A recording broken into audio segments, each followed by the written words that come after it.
Hey guys, guess what? I lost again. It was close though. It was. And I changed up my list. Oh, we were playing, let's talk about various things here. We were playing the Vice. So in this one, on turn 1, the objectives are in the corners, and in fact only a little part of them shows. And then on turn 2 and 3, they're kind of in the middle. And then 5 and 6, there's only one objective in the middle of the board. We only made it to turn 4. I got tabled by 4. Which, as far as AOS goes, is actually pretty late. Yeah, you could know the game ending by then. And I was really strong in the middle with Griffin had all his guys kind of out at the edges, and I was like, well, maybe I can hold it, and I'll win on points as he tries to converge in, but they got there too fast. The thing is, my Annihilators were out of position after going to kill the Maggotkin, so they went from here in the middle, they went over to kill that thing, and then they just got drawn into all these combats, and so I couldn't get back. I also made a tactical error, quite frankly, a pretty big one, is having a bunch of command points and not using them because in this final battle, I needed that all-out defense to make the Annihilators, possibly I'll last. One up and ignore my Rens. And so, and look at this terrain, how exquisite it is. Like just this. So what they've done is they've used tufts instead of static grass. Just all these things and this leaf litter, and it just goes on and on and on and on. There's like more and more and more. We took off over half of the terrain for this because AOS doesn't actually use a lot of terrain. There's like 8 terrain features. Yeah. Here's my battle journal, and I didn't really make too many mistakes. This time. Griffin actually helped me, though. So I'm going to write down 4 assists. So if Griffin hadn't piped up, I probably would have missed about 4 things. And when you're in the 5 to 10 error range, that's newbie range, where you're making a lot of oversights. And then wasted CPs, so many. I'll say 4. We'll give it a crosshatch, why not? But I came out strong. I got 10, I got 8. After a forced double, I got 4, and the most you can get there is a 6. But Griffin nailed it at 8, 10, 10. He just maxed them. And then, his mid-game was so strong, and then I forced doubled on him. So, for those of you that aren't familiar with Age of Sigmar, a forced double is where, because you roll initiative at the top of each round. So maybe you win at the bottom of the round, and now it's the next turn. And if you win the roll-off, you could take another turn. You could go at the bottom of the round and then take a second turn, one after the other, at the top of the round. But they've changed the game quite a bit where that's not something that you automatically will just do every single time. Because you lose out on points and you give your opponents CP. So basically you can get 6 points a turn maximum from objectives. That's these round things. Basically getting guys to physically stand on them and outnumber your opponent. And then you can get a bonus 4 for this thing here. It's called a battle tactic. And so there's 6 generic ones, and then there's 2 that are specific for your, not faction, your Grand Alliance. Yes. And so basically you have 8 choices and you've got 5 turns. But if you force your opponent, if you're like, well, you take the double turn, it's to their advantage to take that double turn typically. Except they can't take a battle tactic. So the most they can score that round is 6. No matter what they do. So this was real rough. I thought with my Reclusians and my Annihilators that I might be able to take on these things one at a time, but Griffin's a savvy player, and he just mobbed me. And quite frankly, that's kind of how you play Age of Sigmar. Do you have anything to say? Power Foot is a really good command ability. Oh, totally. Well, bring out your Demon Prince. Let's take a look at him. Oh, nobody's commented. Well, maybe it's the middle of the day. I always love it when people comment. It lets me know they're there. Come on, if you're watching, let us know. So first off, this model is awesome. It's on a 60 millimeter base. Griffin printed and painted this. It's like this manta ray demon lord guy. Hammerhead shark. It's 440K, but it works just fine for fantasy. Yeah. And maybe a little steampunky. Yeah. And just your color choice and how you've affected it is real good. They're buddies with Skaven. In lore, Gutrot Spoon, the pirate Nurgle guy, has worked with That's this guy. the Skaven to like give him like naval advancements. So he does his ship go underwater or whatever, or under the earth? Not under the earth. His ship is on like a big kraken that leaves a snail trail so thick that his fleet can get on land. Oh, that's gross. Yeah, it is. Talk about a snail trail. All right, well, Griffin, your army looks great. You play it really well. Griffin doesn't refer to things. He literally just memorizes everything. For the most part. I have to have these flashcards because I ain't so smart. And I recommend these flashcards. They're great. Index cards, I think they're called. Oh, has there been an epic, memorable moment in any game you've played these last few days, says Rick K. Thanks for tuning in, by the way. The answer is no. It's all been a horrific slog that has resulted in big old L's for me. Yeah, interpret this handwriting. I think I'm going to continue losing is why that's so long there. No, I think my army's strong, and I'm playing it better and better each time. I'm paying attention. There's certainly nothing wrong with the Stormcast as a list. Were you going to say something? I also think that you're utilizing your battle formation properly now, because as you saw, because earlier in the game he had like a clump of like 3 units. Let's kind of talk about that. I mean, I thought I was going to take Griffin to the cleaners.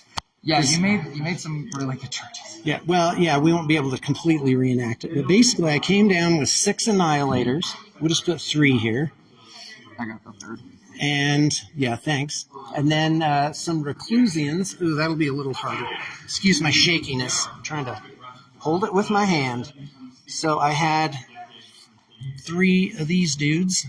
And then I had a Lord Imperatant and a Lord Terminus. And they were all in reserve. So basically they lightning down, they deep strike. Yeah. This guy lets them deep strike and go D3 inches, which is how I made all those charges. Yeah. I made this charge. You made this charge. This charge. You made this charge. And I made that charge. You didn't make this charge. He was the only one behind, which is fine. And so what happens is my army is mostly warrior chamber. So that's like the basic guys. And so they don't get a special ability. Another type of chamber has to be there. So if there's another chamber, like the Reclusians, our Ruination Chamber, they may have a passive 12-inch aura. And if you're inside that, you get +1 to hit. It's called Thunderhead Host. And we found that's super powerful. Yeah. And all of them get it, because the characters are Warrior Chamber, too. Well, this guy's Ruination Chamber. Oh, this guy's Warrior Chamber. Lord Bastion isn't. Bastion Carthel. Oh, he's not? Yeah, we found this out. Oh, yeah. Oh, yeah, that's right. Yeah. Stormcast Eternals. So, any Hoosers, but the fact that you have the Reclusians to give +1 to hit is very, very strong. And I charged from the other direction with the Questors. Yeah. So the Questors and the Annihilators all got +1 to hit just by the Reclusians being there. Yeah, and so there's a principle in Age of Sigmar. I call it everybody fights, nobody quits. And or you could call it mobbing. Yeah. That basically you gotta pile on. Yeah. And it took everything I could do to kill the Maggotkin. Can we bring that model out? Yeah, sure. This big boy has 24 wounds, and he is mighty hard to perish. Like with his saves, He's got a 4-up save and a 5-up ward. And the ward saves, it takes probably 75 wounds to kill him. Yeah. Like you got to deal 75 wounding hits. And it's tough, because even these big, beefy 6-man units of dedicated, high point cost infantry, they only get 19 attacks. Yeah. So, but you know who the hero is? It's Bastion Carthalus. In He fact, where's uppercut my... Maggotkin for 10 damage. Yeah, in one combat. Wasn't it 12? I think it was 12. I made some of the wards. Oh, okay. So this guy's a monster. He's 250 points, but he's an MVP. But my MVP, in fact, I need to write this in my battle journal. MVP. I wish I could put these on YouTube as well, like auto-publish them to YouTube. Yeah. I wonder if I could share to YouTube. Yeah. I bet I can. I think you can. MVP Annihilators.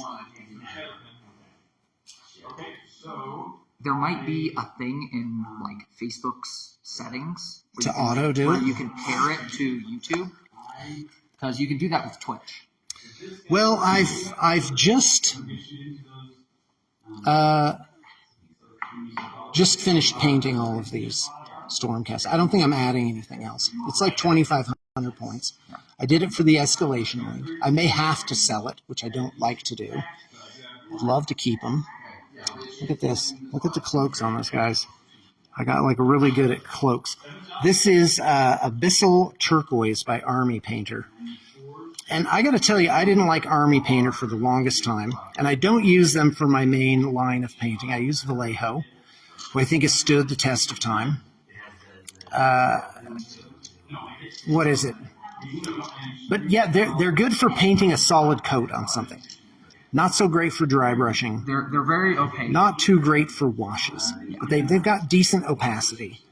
And so, yeah, so like for cloaks and wet blending and stuff, I don't mind. I'm starting to grow on me, I'd say.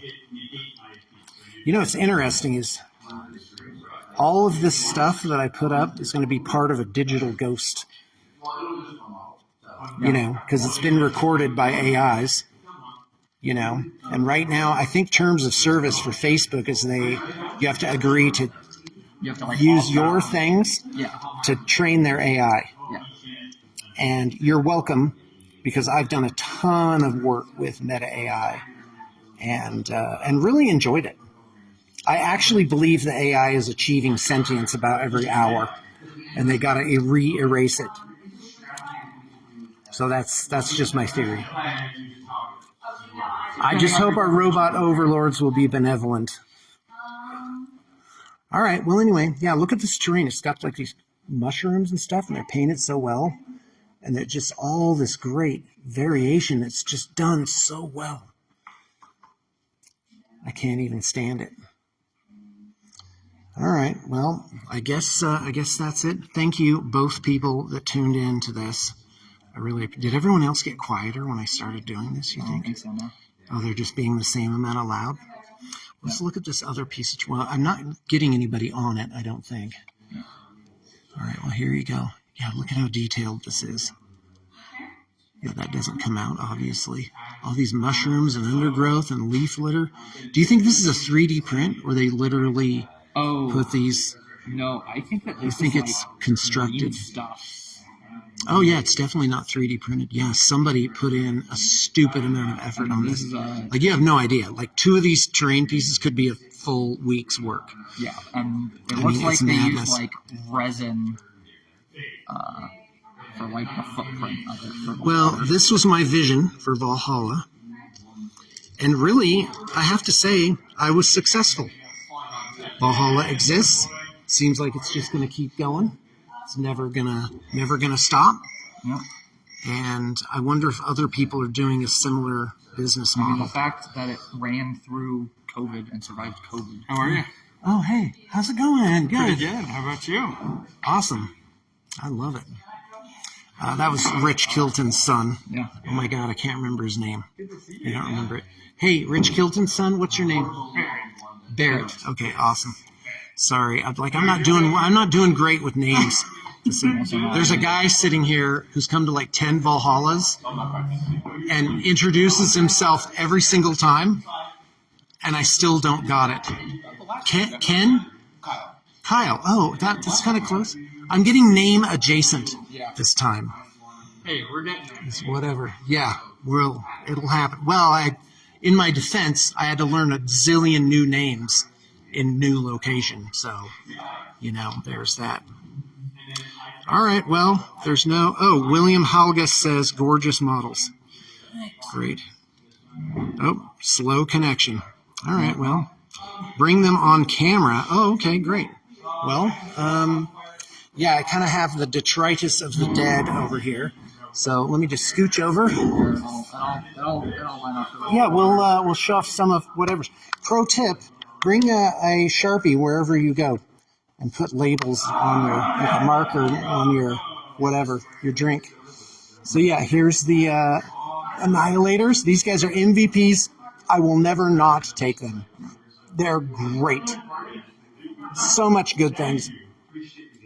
I did want to show, these are Reclusians. These are painted by my son, Jonah.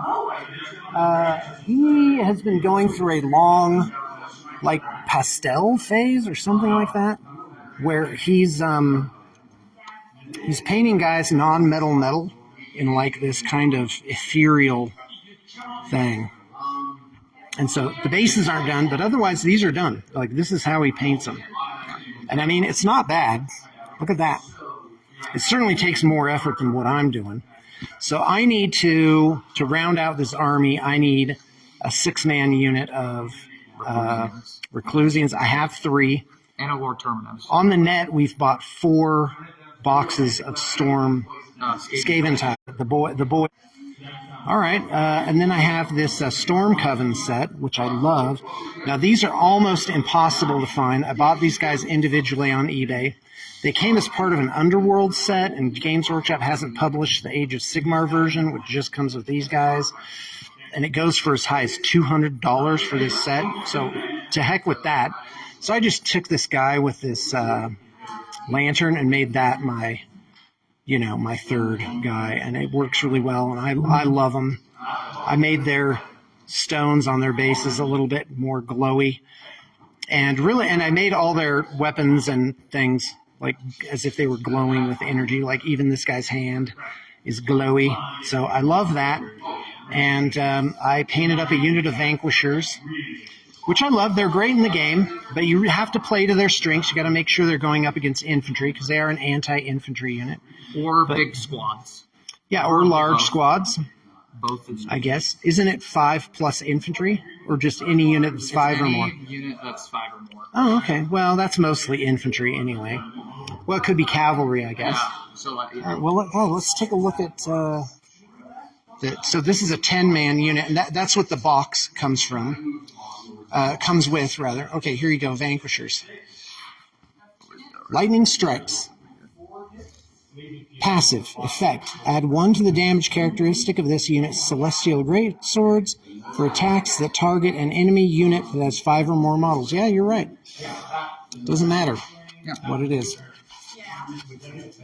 Yeah, so this time I got rid of my Sacrosanct models, which was Storm Sires, Cursebreakers, and a Lord Arcanum on Griff. And those were cool, and they had a lot of flexibility, but quite frankly, it's the game of remembering things, but it's also the game of killing things.